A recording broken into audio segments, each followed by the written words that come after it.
allow Martha to respond, but first I want to come back to you to give you another minute. A moment ago you said that Gideon Moyo was supposed to be appointed. I want you to clear that up because, with all fairness, Gideon Moyo is not on this debate. Well, President Uhuru Kenyatta, the chairman of Azimio, in a meeting in State House a week ago, said that he nominated Martha Karua as his running mate to take care of his interests and that of his family. The president was on record, which means that Martha Karua is a project of the chairman of Azimio, President Uhuru, with Raila Odinga. It is not me who said, it's President Uhuru Kenyatta who said. And previously I thought that Honorable Martha had been nominated as running mate by Raila Odinga. But here comes President Uhuru Kenyatta, outgoing president, chairman of Azimio, a man who has said he's going nowhere, he's going to be around. He'll be ruling from home. He'll be consorting his project from home. He'll be continuing to govern the people of Kenya. I simply do not understand. Is Martha Karua, the honorable member, is she the deputy? Is she the running mate of Raila Odinga, the project, or is she the running mate of Uhuru Kenyatta, the project master? Okay. She is who's running mate? Okay, Martha Karua is in the building. It is true that both I and my captains are projects, but projects of the people of Kenya, whom my captain consulted, and by public demand, he was called upon to take leadership. At a time our country desperately needs leadership. He has offered leadership, and I was competitively selected.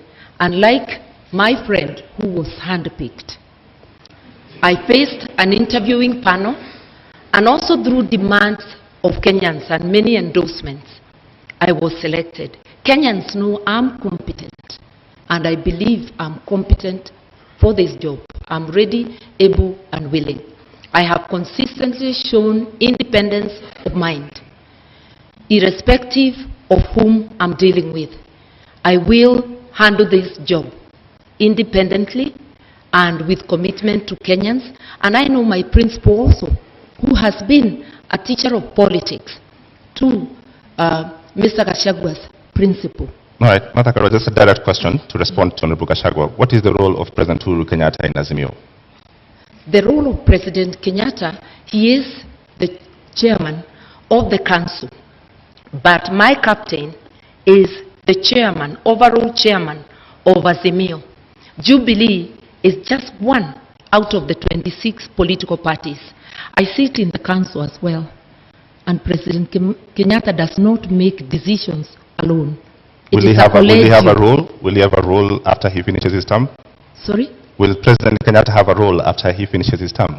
His party will have a role. And if he continues to be, if he doesn't give his position in the council to any other member of his party, it would be a peripheral role as a member of the party.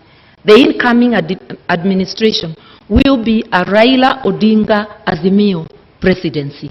Just like the current Jubilee government, although Uhuru was a deputy president in the government of Mwai Kibaki, it was not a continuation of the Mwai Kibaki administration. It was an Uhuru Jubilee administration. Anybody who understands government would know that. Honorable Gachagua, you have a minute to respond. The truth of the matter is that the role of President Uhuru Kenyatta in Azimio is to craft his own succession, to continue governing Kenya through proxy, through Raila Odinga and Martha Karua. President Uhuru Kenyatta has already started assigning roles to Honorable Martha Karua, which means he is a leader, and in the unfortunate and unlikely event that they are elected to office, President Uhuru Kenyatta will continue governing this country outside his constitutional mandate, because there is a two-term limit that the president should retire. But the president does not intend to retire.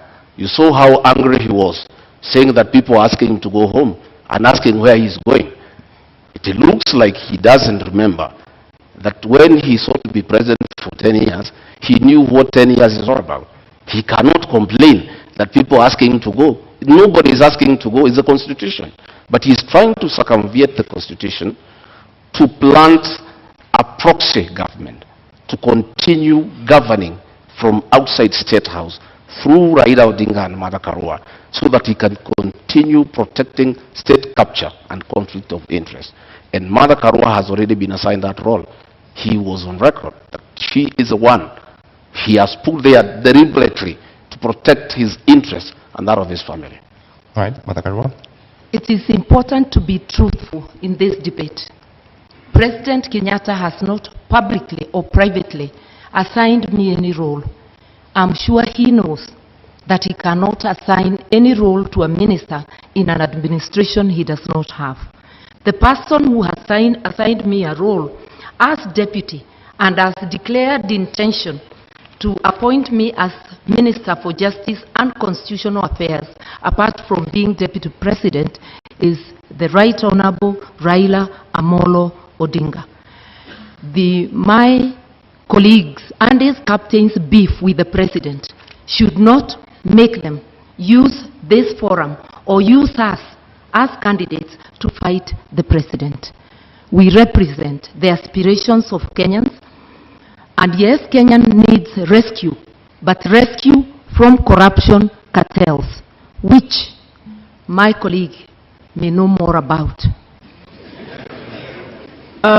On the 6th of June, Honorable Gachagua, during a Meet the People tour in your constituency, that's Madeira constituency, the people you represent there, you said that because you perceive the matter you're currently in court over to be a political witch hunt, if elected, you'd see to it that your accounts are unfrozen, build a mansion, and perhaps go ahead and throw a party in essence. Mr. Gachagua, isn't this tantamount to subversion of the cause of justice, an admission that you made in this sentiment? To start with, I'd like to tell Honorable Mother we are not here to fight President Uhuru Kenyatta. We are holding him to account on his utterances. He has said he's going nowhere. He's on record. That's not fighting him. He has said he assigned Martha Karua the role to jail people. I don't know how she'll do it. She's not a judge. She's not a court of law. That is the work of courts of law, to jail people.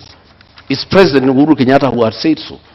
He has said that she has put her there to take care of interests. It's his own record. I don't want to respond to dignify ridiculous accusations by social media. Social media people assigned by the state have been following me wherever I go in the Republic, including my homes, to listen to what I say and twist it. I told the people of Madeira, they asked me a question. Mr. Gachagua, you bought a farm here and you have started building a house. What happened? Now that you are going to be deputy president, are you still going to live here? I told them I stopped building the house because the state froze my accounts to intimidate me and to blackmail me to support the handshake. And that money is frozen. And I cannot use it. That is why the construction of a house stopped in this area. When the due process takes place and the courts will deliver justice to Rigathi Gachagua one day, and my accounts are frozen, I assured the people of that area that I'll come and complete that house and live with them. And I'll take time to allow them to come and visit me. They asked me a secondary question. As deputy president, will you allow us to come and sit with you? I said, yes, I'm a junior elder in this community. I'll have time to sit with my fellow men over food, over a drink, and we share in the African way. I say the women in this area will come and sit with Mama Gachagua and have kesha, because my wife is a pastor and she likes doing kesha. And the women wanted to know, will they be allowed to come to the home of the deputy president to have kesha with Ms. Gachagua? I confirmed yes. I'll be deputy president, but I'm still the same old guy who hangs around here. A very generous person who spends all his time with the people. All right, Mr. Gachagua, you have a national audience. What is the source of the money that was frozen? Because that is the context. Pardon? What is the source of this money that was frozen? I have said many times that I'm a victim of blackmail by President Uhuru Kenyatta, whom I served as personal assistant. President Uhuru Kenyatta wanted me to abandon William Ruto and join him in fighting him, and I said no, because he didn't give me a good reason. And he blackmailed me. He sent Nancy Gitau as an advisor to threaten me that if I don't abandon William Ruto and join him, I'll face the music from the state. Honorable And Gachagua, one problem started after another. They froze my accounts, KRI froze all my companies, then they arrested me on trumped-up charges for 1.5 years, no evidence in court, nothing. I'm a victim of blackmail and persecution by Uhuru Kenyatta using the state criminal justice system to manage politics and deal with those who don't agree with him. Honorable Gachagua, with all due respect, you not answered my question. What is the source of the money that was... The money that I have is well documented.